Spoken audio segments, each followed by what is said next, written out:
Hello, नमस्कार प्यारे विद्यार्थियों। स्वागत है आपका अपने चैनल जीएलसी स्टडी में। और मैं आपका दोस्त संदीप कुमार। आज आपने थंबनेल तो देख ही लिया होगा। आज हम बात करेंगे राजस्थान की नई वैकेंसियां। तो राजस्थान बजट के अंदर हमारी वित्त मंत्री और उप मुख्यमंत्री दिया कुमारी ने घोषणा की थी कि 70,000 वैकेंसी हम निकालने वाले हैं। उन्हीं के हिसाब से अभी वैकेंसियां स्टार्ट कर दी राजस्थान सरकार ने। इसमें एलडीसी हो गई, महिला पर्यवेक्षक हो गई, अ, छात्रावास अधीक्षक की होगी। इस तरह से कई वैकेंसीज है। आरपीएससी ने भी बदलाव कर दिया है थोड़ा, तो उसके बारे में भी मैं चर्चा करूंगा। तो दोस्तों स्टार्ट करते हैं। आज हम किसके बारे कहाँ पे बात करने वाले हैं? हम आज दोस्तों बात करेंगे लिपिक ग्रेड सेकंड की। ठीक है। इसमें कौन कौन सी वैकेंसी हमें दी गई है, क्या क्या सिस्टम है इनका, कौन सा रूल है और किस डिपार्टमेंट में कितने कितने पद हैं, उनके बारे में बात करें। पहले पद में डिपार्टमेंट की बात करूंगा शासन सचिवालय के अंदर।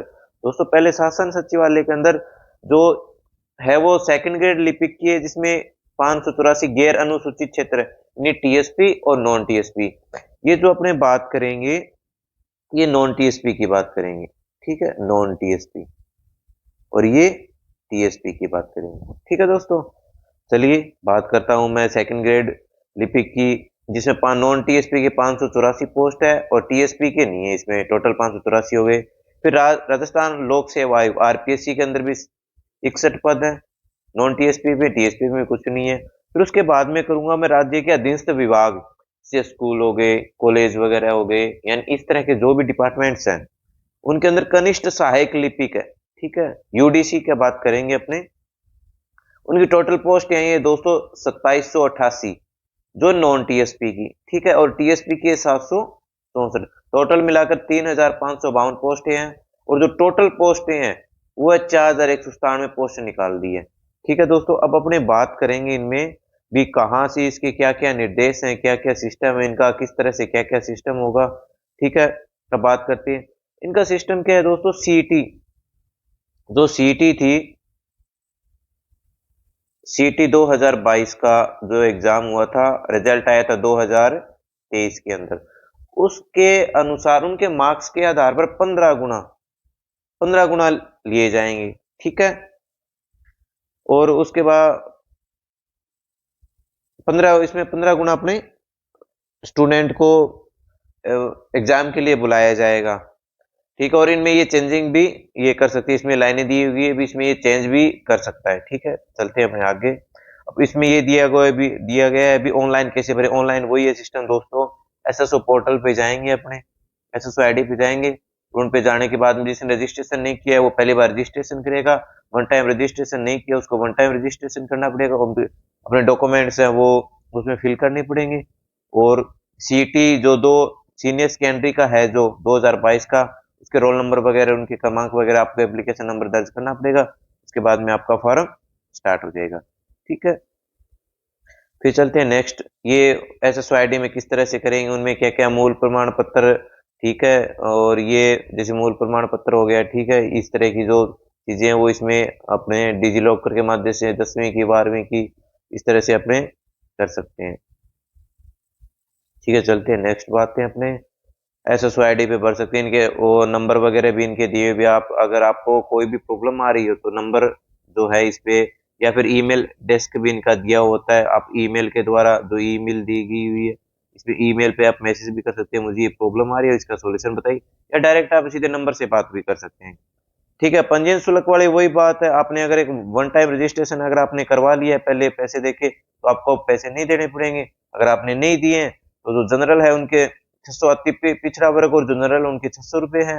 अन्य पिछड़ा वर्ग है और अनुसूचित जाति है, जनजाति है, उनकी 400 रुपए। और दिव्यांगजन उनके भी 400। यानी जो जनरल, ठीक है, और अति पिछड़ा वर्ग के जो आयोजक है उनके 600 रुपए। और अन्य पिछड़ा वर्ग, एक अति पिछड़ा वर्ग, ठीक है, जो अपने जो इनकम टैक्स भरते हैं। ठीक है, 2.5 लाख से उनकी इनकम ज्यादा है, यानी 2.5 लाख से उनकी इनकम क्या है, प्लस है, वो आएंगे अति पिछड़ा वर्ग के अंदर। ठीक है, और अन्य पिछड़ा वर्ग हैं वो आएंगे 2.5 लाख से कम वाले। ठीक है, उनकी 400, उनकी 600 है और इनकी भी 400 है। ठीक है दोस्तों, चलिए बात करते हैं अपने आगे की। ये हो गया अपने फॉर्म फिल करने का। अब बात करते हैं अपने सीट की। ठीक है, पहले अपने बात की थी शासन सचिवालय की, ठीक है, जिसमें 584 अपने कुल टोटल अपने पोस्टों के बारे में बात की थी। इसमें 12 जिले में शहरिया जनजाति की भी दी, और ये दिया हुआ इसमें कुछ नहीं है, ठीक है। आर्थिक कमजोर ईडब्ल्यूएस, आर्थिक कमजोर है वो ईडब्ल्यूएस की कितनी सामान्य महिला की, विधवा की सीटें, अति पिछड़ा वर्ग, अन्य पिछड़ा वर्ग, ये ओबीसी और एमबीसी हो गए, ठीक है। एससी और एसटी हो गए, इनकी सीटें दी गई है, कहाँ पर कितनी है, ठीक है। और ये क्षैतिज आरक्षण, ये दिव्यांगजन के लिए भी कितनी सीट है, इनकी 6 सीटें हैं, ठीक है। और जनरल के अंदर दिव्यांगजन उनकी 36 है, जिनमें से एससी की 4, एसटी की 11, ओबीसी की 19, एमबीसी की 4 और ईडब्ल्यूएस की 9 है। उत्कृष्ट खिलाड़ी उनको भी सीटें दी गई, उनमें 11 सीट दी गई है। चलिए दोस्तों बात करते हैं सेकंड, जो राजस्थान लोक सेवा आयोग की अपने बात की थी। राजस्थान सेवा लोक आयोग में भी इसी तरह से 61 सीटें हैं, ठीक है, जिनमें 12 जिले के शहरिया को कुछ नहीं दिया। आर्थिक जो ईडब्ल्यूएस है उनके सामान्य के लिए 5 सीटें और महिला के लिए 1 सीटें, विधवा की कोई सीटें नहीं है। वो अति पिछड़ा वर्ग है, उसमें विधवा और परित्यक्ता की कोई सीट नहीं है, ठीक है। सामान्य महिला की 1 है, सामान्य की 2 है। इस तरह से इनको सीटों का कहा गया। फिर दिव्यांगजन है उनके लिए भी सीटें हैं, ठीक है। जनरल की 6 सीटें टोटल, एससी की 1 है, एसटी की इसमें कोई सीट नहीं दी गई है, ओबीसी की 1 है, एमबीसी की और ईडब्ल्यूएस की कोई भी सीटें इनमें नहीं दी गई है। फिर बात करते हैं अपने कनिष्ठ सहायक की, ठीक है। कनिष्ठ सहायक में टोटल पोस्ट मैंने आपसे बात की थी 2788 पोस्ट है, ठीक है, जिनमें से टीएसपी और नॉन टीएसपी दोनों ही है, ठीक है। सामान्य जनरल है उनकी सीटें दी गई है 863, महिला की 245, विधवा अपरित्यक्ता इस तरह की इनकी सीटें दी गई है। अलग अलग सभी जो OBC OBC MBC OBC MBC ST और एससी की जितने भी सीटें हैं वो यहाँ पर दी गई है, ठीक है। ये अलग अलग हो गई, ठीक है। कनिष्ठ जो अनुसूचित क्षेत्र से हैं उनके लिए अलग से सीटें दी गई है। और एक इसमें बैकलॉग, बैकलॉग का मैं मतलब समझा देता हूं दोस्तों आपको। बैकलॉग होता है जो पुरानी वैकेंसीज है उनमें अगर जो सीटें खाली रहेगी वो नई वैकेंसी, जैसे टोटल 633 थी, बैकलॉग की 131, जैसे मैं बता देता हूं आपको 633 सीटें थी। और बैकलॉग यानी पीछे जो वैकेंसी करवाई गई थी उसमें 131 सीटें खाली रह गई थी, वो फिल नहीं हुई क्योंकि उनके नंबर वगैरह या जो भी एक्सवाइजेड जो भी रीजंस रहे हैं, तो उन पीछे वाली वैकेंसी को इस नई वैकेंसी के अंदर साथ में जोड़ा जाता है। तो टोटल कितनी होगी, 764 हो गई, ठीक है।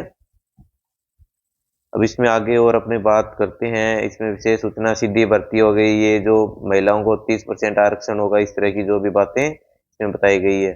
और इसमें ये भूतपूर्व सैनिकों के लिए भी इसमें बताया गया है, भी भूतपूर्व सैनिक है उनका कौन सा प्रतिरक्षा थल जल और वायु सेना के अंदर होगा, उनका चरित्र अच्छा से कम नहीं होना चाहिए उनकी वो, ठीक है, उनको भी कोटा दिया गया है। इसमें भूतपूर्व सैनिक है उसमें उनके 12.5% पद हैं वो आरक्षित हैं, ठीक है दोस्तों। फिर अपने बात करते हैं नेक्स्ट, उत्कृष्ट खिलाड़ियों के लिए मैंने आपको पहले भी बताया, उत्कृष्ट 11 खिलाड़ी, एक जगह मैंने आपको बोला था 11 खिलाड़ी उत्कृष्ट खिलाड़ी उनको दिया गया है, ठीक है। उनको 2% जो रिक्ति है उनकी 2% उत्कृष्ट खिलाड़ियों को भी इनमें रखा गया है, ठीक है। बात करते हैं अपने नेक्स्ट आगे। अच्छा, इसमें ये गेम दिए गए भी कौन कौन से गेम है। अंतर्राष्ट्रीय खेल संस्था और ये चैंपियनशिप का जो जो जो नाम है, एशियन स्कूल गेम्स में हो गया, अंतर्राष्ट्रीय स्कूल गेम्स में हो गया, एशियन चैंपियनशिप में हो गया, विश्व कप या चैंपियनशिप में, राष्ट्रमंडल गेम्स में होगा, ठीक है, दक्षिण एशिया गेम्स में होगा, ठीक है, एशियन गेम्स और ओलंपिक गेम्स ग्रीष्मकालीन, यानी इन तरीके के जो गेम में अगर बंदा है उसको भी यानी 2% आरक्षण है, वो 2% के अंदर आते हैं, ठीक है। चलते हैं अपने नेक्स्ट बात। ये इनके स्कूल्स दिए हुए हैं भी कौन से स्कूल से कहाँ कहाँ से इन्होंने किया है, ठीक है। School games federation of India द्वारा आयोजित खेलकूद किसी, ठीक है, टीम स्पर्धा के अंदर लिया हो या जो भी, ठीक है। निःशक्तजन के लिए मैंने बताया था अभी, निःशक्तजन के दो जो अधिनियम 2018 का अधिनियम था उसके तहत इनको आरक्षण इसमें दिया जाता है, ठीक है। चलते हैं अपने नेक्स्ट बात पे, अनुसूचित क्षेत्र जाति के वेतनमान, ठीक है दोस्तों। वेतनमान की अपने बात करते हैं। जो लिपिक ग्रेड सेकंड है उनकी वेतनमान है, उनकी ट्रेनिंग के दौरान परिवीक्षक की अवधि के दौरान मासिक नियत के द्वारा होगा, उसके द्वारा उसके बाद में भी इनका फिक्स रिम्यूनरेशन नियत पारिश्रमिक दे होगा इनका, ठीक है। और पात्रता, अब अपने बात आते हैं अभी पात्रता। पात्रता क्या होनी चाहिए, पहले तो इसमें +2 यानी 12वीं पास होना चाहिए बंदा, ठीक है। उसके बाद में इसमें कंप्यूटर डिप्लोमा होना चाहिए, कंप्यूटर डिप्लोमा। कंप्यूटर डिप्लोमा में अलग अलग डिपार्टमेंट दिए गए हैं, जैसे RSCIT चलेगा, ठीक है, या फिर ये जो साइंस, कंप्यूटर के अंदर साइंस एंड इंजीनियरिंग पॉलिटेक्निक का हो, ठीक है, और उसके साथ में ये O लेवल का हो, ठीक है, और ये certificate course of computer concept नई दिल्ली NIELIT का हो, ठीक है, ITI में कोपा किया हो, या फिर कोई डिग्री के अंदर साइंस, कंप्यूटर साइंस लिया हुआ उसका, ठीक है, और इस तरह की जो भी है इसमें दिया गया है, या फिर किसी बोर्ड से अपने इसको किया गया हो, ठीक है।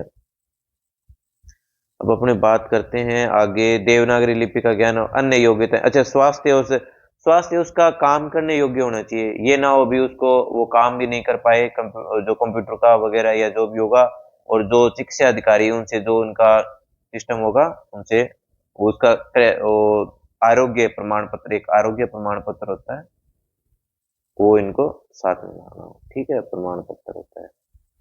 और चरित्र भी, उसका चरित्र प्रमाण पर भी लगता है, जैसे सरपंच वगैरह या जिससे भी चरित्र प्रमाण पत्र अपने बनवा लेते हैं, वो भी इसका अच्छा होना चाहिए। यानी जो स्वास्थ्य और चरित्र दोनों भी इनके अच्छे होने चाहिए।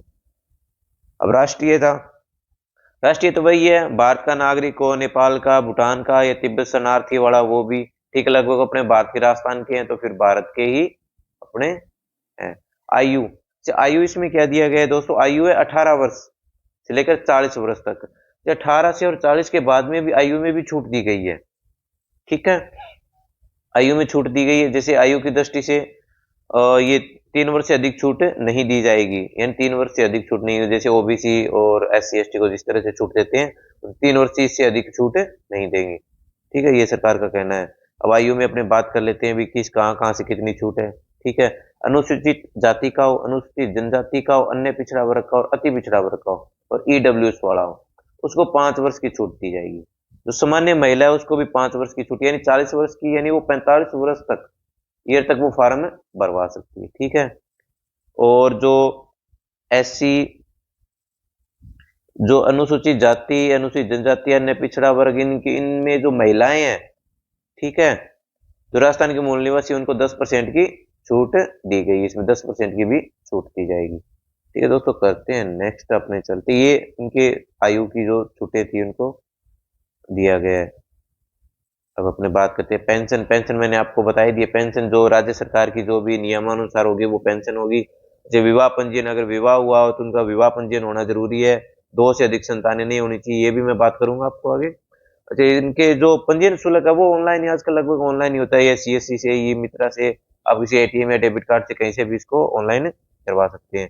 और जो ये फॉर्म है उसकी डेट दोस्तों 20/2/2024 से 20/3/2024 तक, यानी रात को 12 बजे तक, यानी 11:59 तक इनका टाइम होगा। कब से? 20/2/2024, यानी 20 फरवरी से 20 मार्च तक इसके फॉर्म फिल होंगे। लेट ना करें, आप जल्दी से भर लें, शायद साइड स्वीट में भी प्रॉब्लम आती रहती है। अच्छा, अब बात करें अपने परीक्षा के आयोजन की। परीक्षा का दोस्तों आयोजन, मैं आज बात बता देता हूँ, इसमें मैं आपसे बात करूंगा, इसमें जो सिलेबस भी दिया गया है वो भी उसके साथ में बात कर लेंगे अपने। अच्छा, प्रवेश पत्र है, प्रवेश पत्र भी मैं बात कर लेता हूँ। प्रवेश पत्र SSYD पे मिलेगा।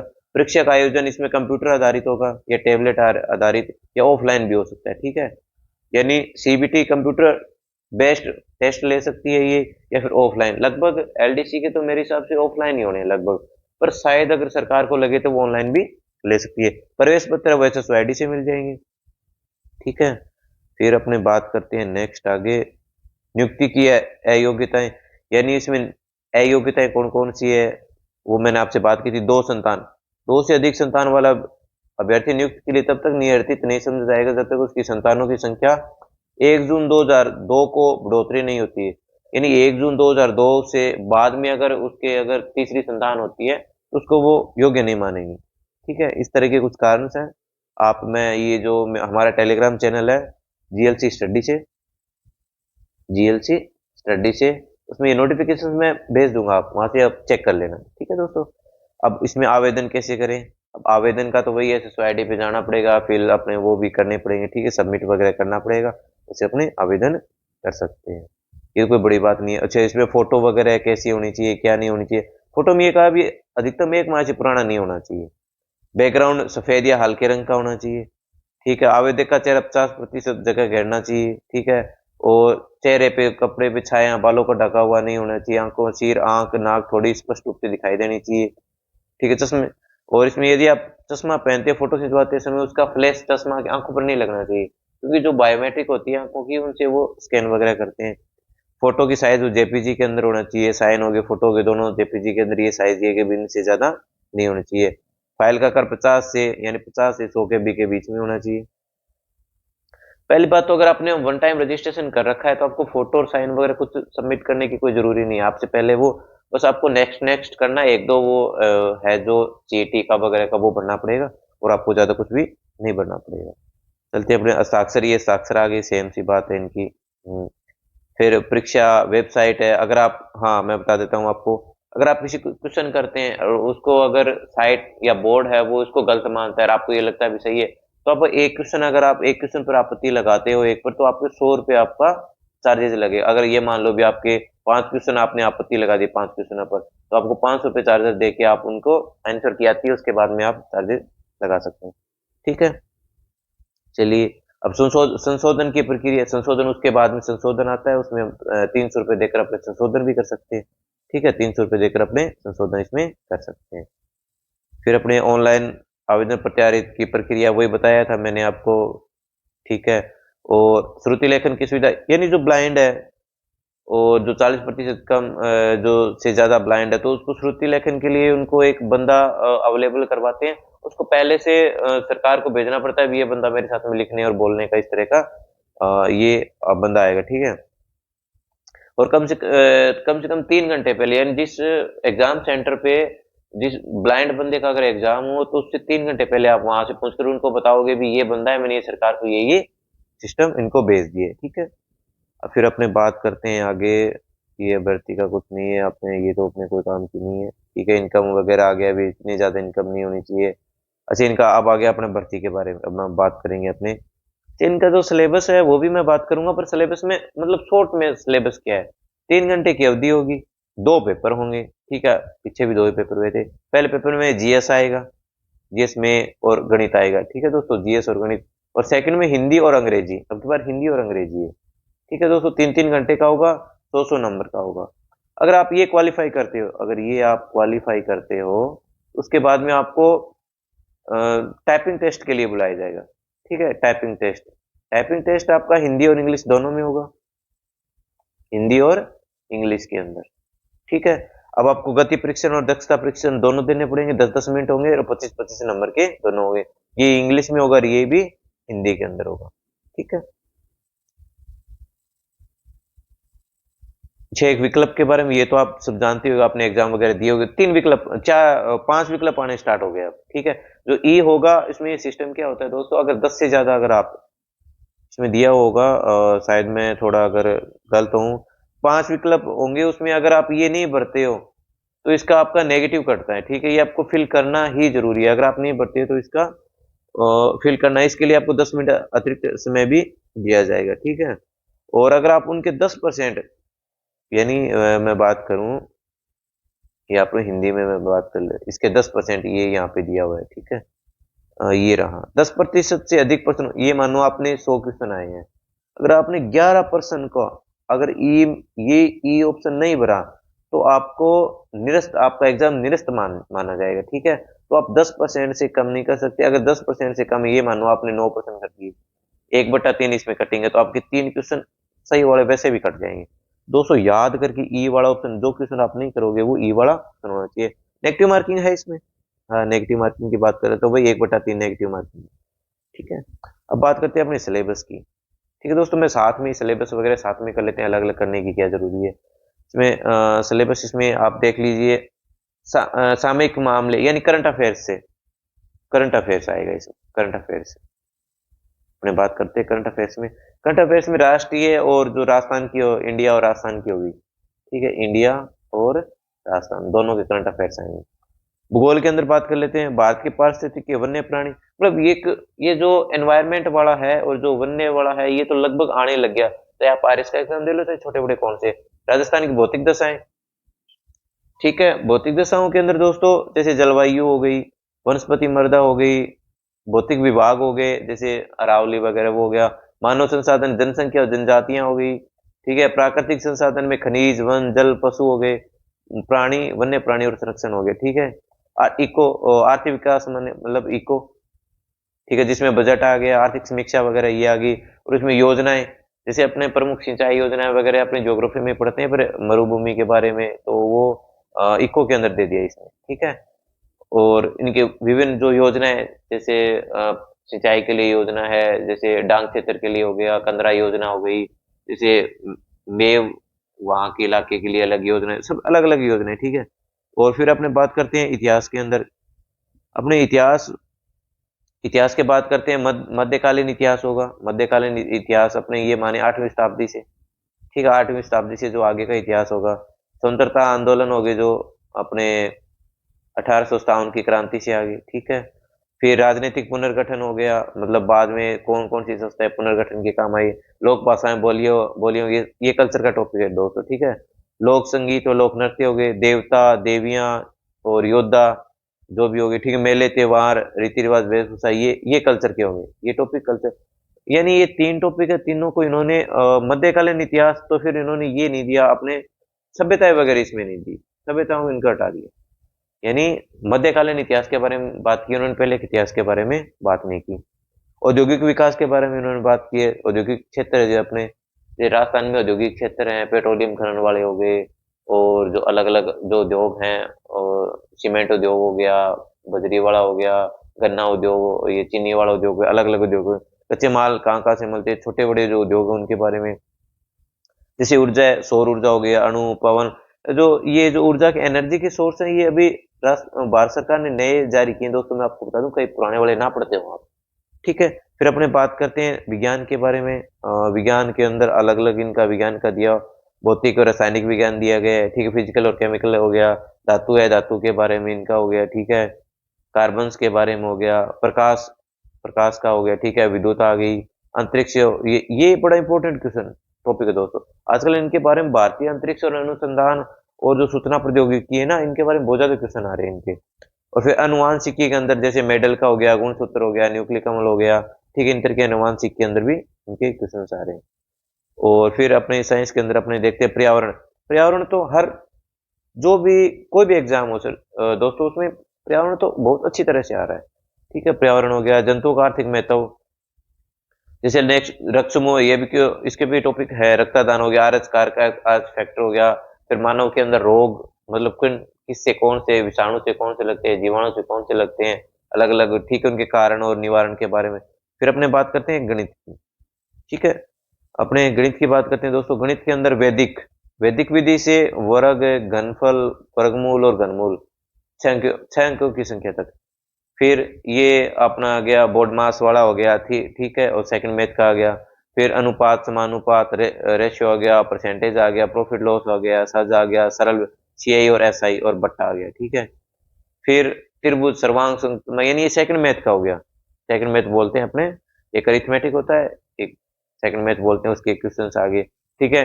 अरिथमेटिक जैसे क्षेत्रफल हो गया, वर्ग की परिधि, घन, घनाभ, गोले, इनके तरह के लगभग ये मानो आप त्रिकोणमिति भी इसमें दी गई है, ठीक है। फिर केंद्रीय प्रवृत्ति माप, माध्य विचलन, ये सब कुछ, मतलब ये मानो आप मैथ के अंदर तो लगभग कंप्लीट मैथ है आपका। यानी एसएससी के अंदर जो मैथ आता है वो सभी क्वेश्चन इसमें, जो टॉपिक इसमें दे रखे हैं। तो आप ये मानो भी सिलेबस तो आरएस को भी फेल ही कर रहा है ये सिलेबस। मेरा मानना ये भी, ये सिलेबस तो आरएस को भी फेल कर रहा है, ठीक है। चलिए दोस्तों, अब इसमें मैक्सिमम 100 के होंगे, 150 क्वेश्चन आएंगे। अपने बात कर लेते हैं इसमें क्या क्या सिस्टम है। जो ऑब्जेक्टिव टाइप आएगा, जिसमें एबीसीडी 5 ऑप्शन होंगे, ये मैं आपसे जिक्र कर चुका हूँ। 100 मार्क्स का होगा, 150 क्वेश्चन आएंगे, 3 घंटे यानी 180 मिनट देंगे। नेगेटिव मार्किंग है वो 1/3 मैंने आपसे बात करी ली। अब बात करते हैं इंग्लिश और हिंदी की, ठीक है। इंग्लिश और हिंदी में दोस्तों, हिंदी भी इंपॉर्टेंट है। इसमें हिंदी में संधि और संधि विच्छेद, समास आ गया, उपसर्ग आ गए, प्रत्यय, पर्यायवाची, विलोम शब्द, अनेकार्थी, शब्द युगम, संज्ञा शब्द आ गया, वाक्य शुद्धि, शब्द शुद्धि, वाक्य सूची शुद्धि और वाच्य क्रिया आ गई, वाक्यांश के लिए एक शब्द आ गया, तो दोस्तों। और मुहावरे व लोकोक्तियां, अंग्रेजी परिभाषिक यानी जो कॉन्स्टिट्यूशन में या जिस तरह से जो अपने यूज में ले रहे हैं उन जो वर्ड्स हैं वो ये भी हिंदी का जहाँ पे टॉपिक आ गया वहां पे ये फिक्स है। ठीक है, फिर वाक्य के बारे में आ गया। ठीक है, और कार्यालय में जो पत्र यूज होते हैं उनमें कौन सी भाषा वगैरह वो यूज करते हैं उनके बारे में। अब बात करते हैं दोस्तों इंग्लिश की। इंग्लिश में क्या क्या सिस्टम है? इंग्लिश में टेंस है, वॉइस आ गया, नरेशन आ गया। ठीक है, और ये ट्रांसफॉर्मेशन ऑफ सेंटेंस आ गया, यानी नेगेटिव कैसे, इंटेरोगेटिव कैसे, एक्सक्लेमेटरी कैसे करें, वाइस वर्सा कैसे। ठीक है, डिटरमिन्स आ गए, आर्टिकल और डिटरमिन्स आ गए, प्रेपोजिशन आ गई। और इंग्लिश के ठीक है ऑर्डिनरी और कॉमन सेंटेंस आ गए। ठीक है, वर्ब, एग्रीमेंट, डिग्री आ गई। ठीक है, और टेक्निकल टर्म्स आ गए इनके, साइनो, एंटो, वन वर्ड। ठीक है, और प्रेफिक्सेस और सब्सिक्स यानी ये उपसर्ग और परते हो गई। ठीक है, कंफ्यूजेबल वर्ड आ गई। ठीक है, कॉम्प्रिहेंशन ऑफ यानी पैसेज वगैरह आ गया। ठीक है, official, Demi official, circles, notice, tender यानी उनके जो नोटिस वगैरह टेंडर वगैरह निकलते हैं उनमें किस तरह का सिस्टम होता है वो क्वेश्चन आ गया। अब इनके बात करते हुए जो जो ये एग्जाम है इसमें कितने क्वेश्चन आने हैं और क्या क्या सिस्टम है इसका, तो दोस्तों देख लीजिए। इसमें क्या है, 100 क्वेश्चन इसमें आने हैं। ठीक है, और हिंदी और इंग्लिश के 75 इनके आने और 75 इसके आने हैं दोनों। ठीक है, 150 क्वेश्चन आने हैं और वही 100 मार्क्स के आएंगे और 180 मिनट मिलेगी हमें और 1/3 नेगेटिव मार्किंग। ठीक है दोस्तों, अभी सूचना ये अपने अध्यक्ष जी हैं, RSSMB बोर्ड के अध्यक्ष हैं मेजर जनरल आलोक जी, उन्होंने ये किया। ठीक है, एक क्वेश्चन आपका ये भी पक्का होता है। तो थैंक यू दोस्तों, मैंने आपको जो बता दिया LDC के विस्तृत रूप से बताया, मैंने कम से कम आधे घंटा मैंने ले ली, हर चीज को बड़ी अच्छी तरीके से मैंने बताया है। तो आपको अगर हमारी वीडियोस अच्छी लगे प्लीज अपने दोस्तों से शेयर कर दीजिएगा। और मैं जो हमारा टेलीग्राम चैनल है GLC स्टडी उसे ज्वाइन कर लें आप, मैं उस पर इसको नोटिफिकेशन को अपलोड करवा दूंगा। Thank you.